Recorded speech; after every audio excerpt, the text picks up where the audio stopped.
तो dear students, फिर से आ चुका हूँ मैं एक नई वीडियो लेकर। तो दोस्तों, यहाँ पर आप लोगों को मैं बताऊंगा कि जिन लोगों का आने वाले दिनों में यानी कि दिसंबर महीने में एग्ज़ाम होने वाला है 2024-25 में, उन लोगों के लिए ये बहुत ही इंपॉर्टेंट क्वेश्चन मैं प्रीवियस ईयर का क्वेश्चन पेपर लेकर आ चुका हूँ। जी हाँ दोस्तों, इसमें आप लोगों को पता चलेगा कि कौन कौन से इंपॉर्टेंट क्वेश्चन है जो कि हर हाल में आने वाले हैं। आप लोगों को यहाँ पर रिपीटेड क्वेश्चनों को बताया जाएगा कौन कौन से क्वेश्चन ज़्यादा रिपीटेड हैं और कौन कौन से ज़्यादा क्वेश्चन इंपॉर्टेंट हैं।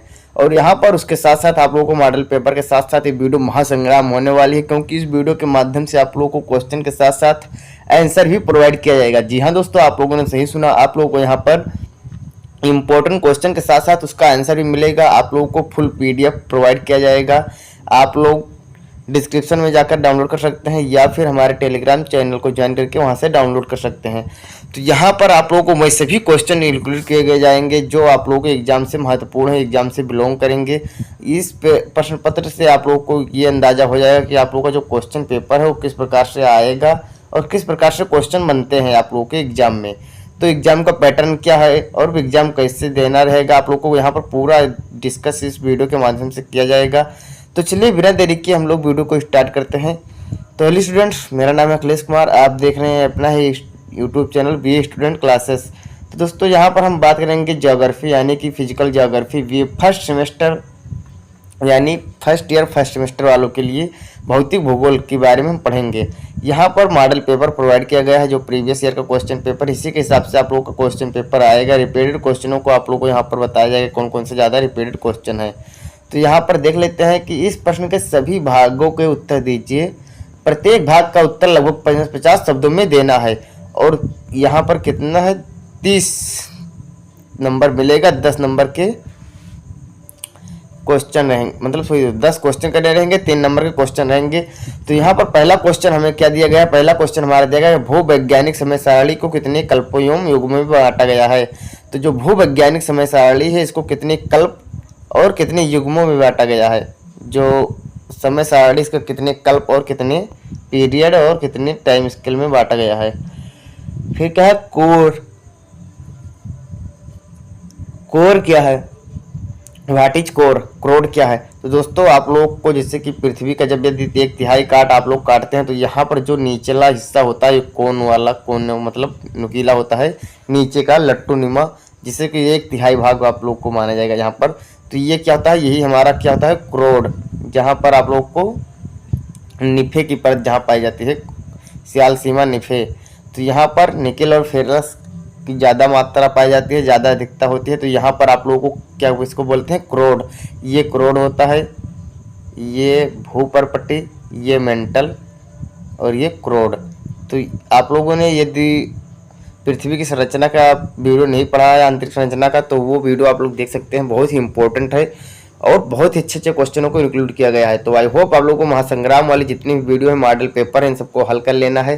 फिर क्या है what is focus on, what is focus sphincter in earthquake, यानी भूकंप मूल एवं भूकंप अभिकेंद्र किसे कहते हैं। तो जो भूकंप मूल और भूकंप अभिकेंद्र यानी कि जहाँ से भूकंप उत्पन्न होता है उसे हम भूकंप मूल कहते हैं। जैसे कि मान लिया जाए कि जैसे हमारी पृथ्वी का ये हमारी पृथ्वी का 1/3 काट है, तो यहाँ से जब भूकंप उत्पन्न होता है तो इसे हम लोग क्या कहते हैं, भूकंप, इसे हम बोलते हैं भूकंप मूल।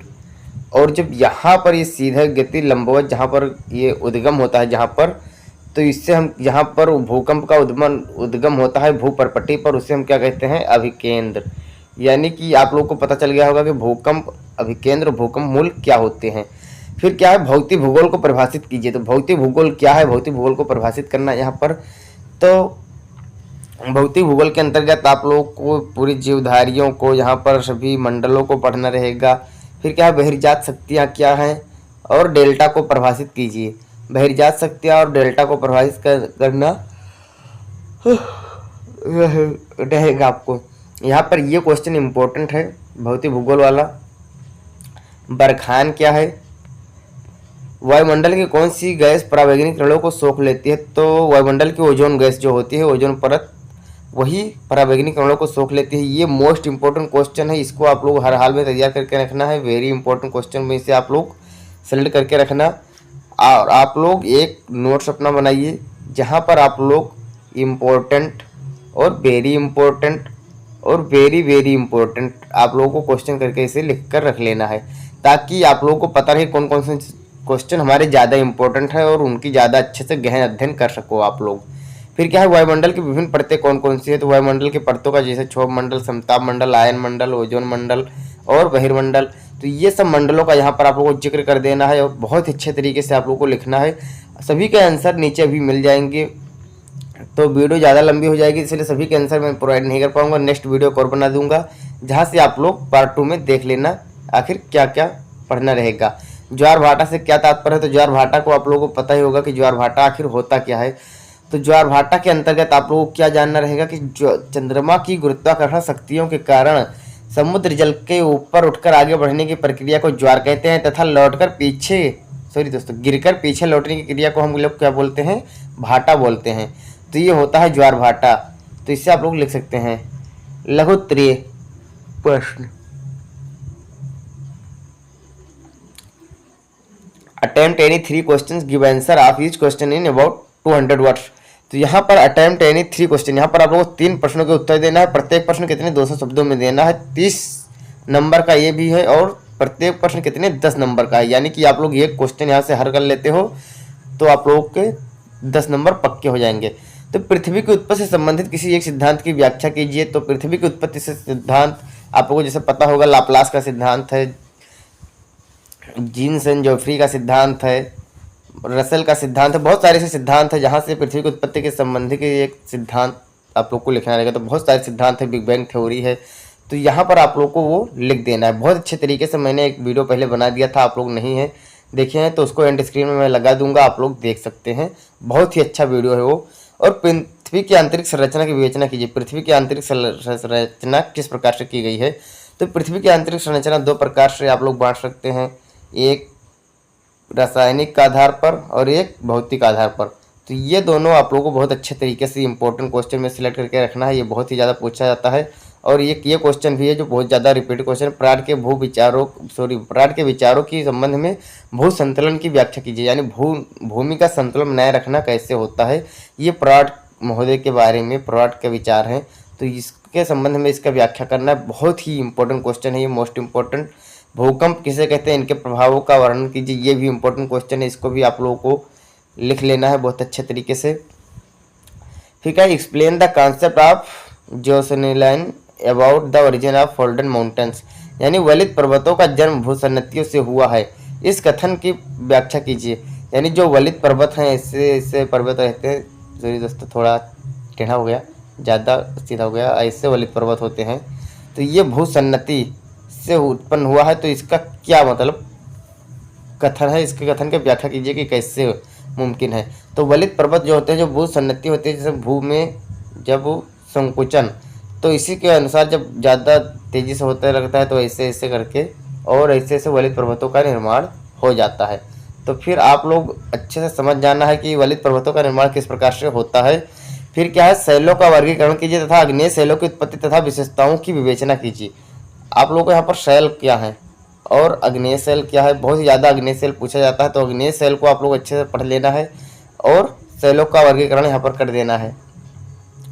पवन एवं वायुदाब में क्या संबंध है, पवन संचार पर वायुदाब के प्रभाव की व्याख्या कीजिए। पवन और वायुदाब में क्या संबंध है, ये तो पूछा ही जाता है। साथ साथ में वायुदाब की पेटियाँ पूछी जाती हैं, जो 7 प्रकार की वायुदाब पेटियाँ हैं वो पूछी जाती हैं। बहुत ही महत्वपूर्ण क्वेश्चन है ये वायुदाब पेटियाँ, ये बहुत ही ज़्यादा पूछा जाता है।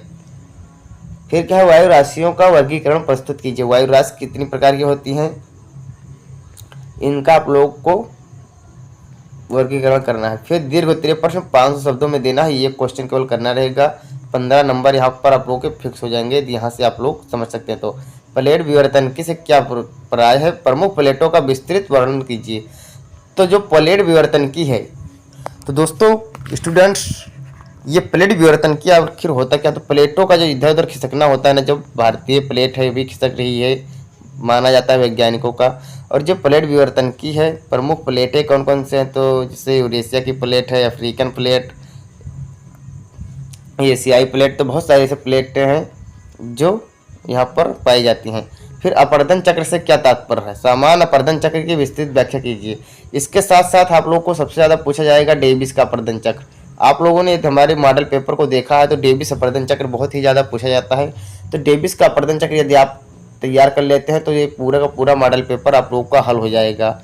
फिर क्या, उष्णकटिबंधीय चक्रवातों की व्याख्या कीजिए। तो उष्णकटिबंधीय चक्रवात क्या है, तो इसके व्याख्या करना है आप लोगों को, और साथ में प्रवाल भित्तियों की उत्पत्ति एवं प्रकारों का वर्णन करना है।